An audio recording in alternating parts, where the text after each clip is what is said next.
नमो बुद्धाय.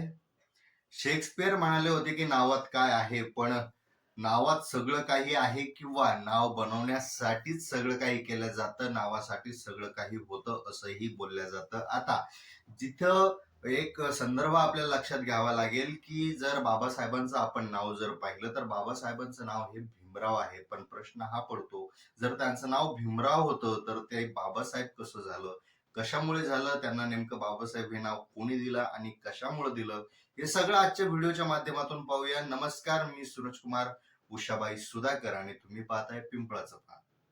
आता ज्यांनी कोणी आतापर्यंत ही सबस्क्राईब केलं नसेल त्यांनी कृपया करून सबस्क्राईब करा.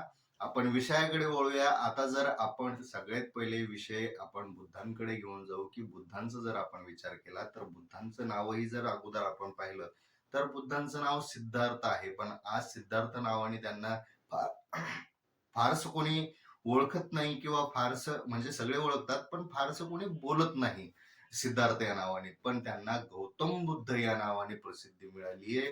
गौतम बुद्ध या नावाचाच मोठा जय जयकार केला जातो आणि त्यांचंच तत्वज्ञान आपल्याला माहिती आहे आणि तेच आपण अवलंबण्याचा प्रयत्न करतो. आता एकंदरीत जर पाहिलं तर गौतम बुद्धाचं जे नाव होतं ते नंतर राहिलं नाही आणि नंतर जे नाव राहिलं ते शेवटपर्यंत राहिलं आणि येणाऱ्या अखंड काळात येणाऱ्या प्रत्येक पिढीसाठी ते नाव आदर्श राहील. आता तीच गोष्ट कुठेतरी डॉक्टर बाबासाहेब आंबेडकर यांच्या संदर्भातही पाहायला मिळते, कारण की बाबासाहेबांचं जे नाव आहे ते भीमराव आंबेडकर आहे. ते भीमरावाचं बाबासाहेब कसे झाले हा प्रश्न बऱ्याच वेळा आपल्याला पडतो. तेव्हा घेत जर आपण गेलं, इतिहासात गेलं तर आपल्याला एक काही गोष्टी अशा आढळतात की ज्या काही समाजसेवक होते, जे काही मोठे काम करणारे लोक होते, त्यांचा आपण इतिहास पाहिला तर कुणाकुणाला पदव्या दिल्या गेल्या, कोणाकोणाचा संभ्रम घेऊन कोणीतरी पदवी दिली गेली.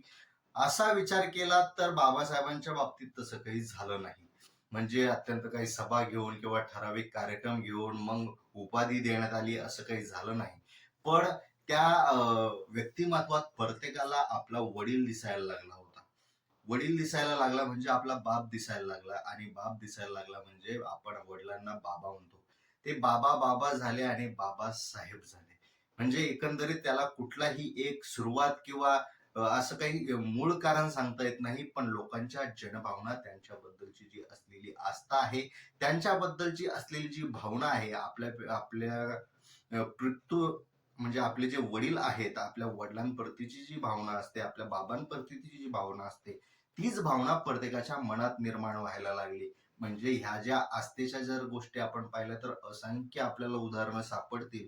म्हणजे त्यांच्यासाठी लोक किती रडायचे, त्यांच्यासाठी काय काय करायचे हे आपण एक एक किस्से पाहणारच आहोत.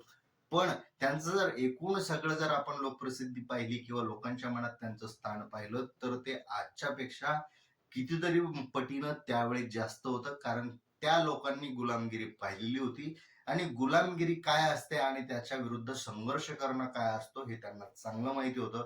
त्यामुळे बाबासाहेबांचं स्थान त्यांच्यासाठी म्हणजे हाय लेवलला होतच. पण त्यासोबत बाबासाहेबांनी ते जे नातं निर्माण केलं होतं ते म्हणजे समानतेचं असल्यामुळं, म्हणजे मी जरी मोठा आहे, शिकलोय, काही केलंय असा आविर्भाव त्यांच्यात न ठेवता समाज बांधवासोबत त्यांचं असलेलं नातं, हक्काचं नातं, आपुलकीचं नातं त्यांनी तयार केलं होतं. आणि याचमुळे कुठेतरी एक बाप असण्याची जाणीव किंवा आपल्या घरातला मोठा माणूस असण्याची जाणीव माणसाच्या मनामध्ये निर्माण व्हायला लागली आणि त्यामुळे त्यांना बाबासाहेब असं म्हटलं जाऊ लागलं. आता हे हळूहळू इतकं वाढलं की नंतर सगळे लोक त्यांना बाबासाहेब म्हणायला लागले. म्हणजे आता जर आपण पाहिलं की बऱ्याच जणांना काही नावही पडतात. आताचे जे अशोक शराफ आहेत त्यांनाही मामा म्हटलं जातं. पण आता मामा का म्हटलं जातं तर सगळे म्हणतात म्हणून म्हटलं जातं.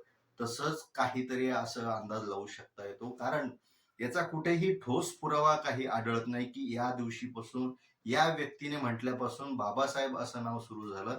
माझ्या माहितीत तरी असं नसेल. जर मी चुकीचं असेल तर कृपया कमेंट करून मला सांगा. पण माझ्या जे वाचनात आलंय ते मला एवढंच सांगते की जी भावना लोकांच्या मनात निर्माण झाली होती त्या भावनेतून हे नाव पुढे आलं आणि तेच नाव पुढे जगभर गाजलं आणि गाजत राहील. तुम्हाला काय वाटतं कमेंट मध्ये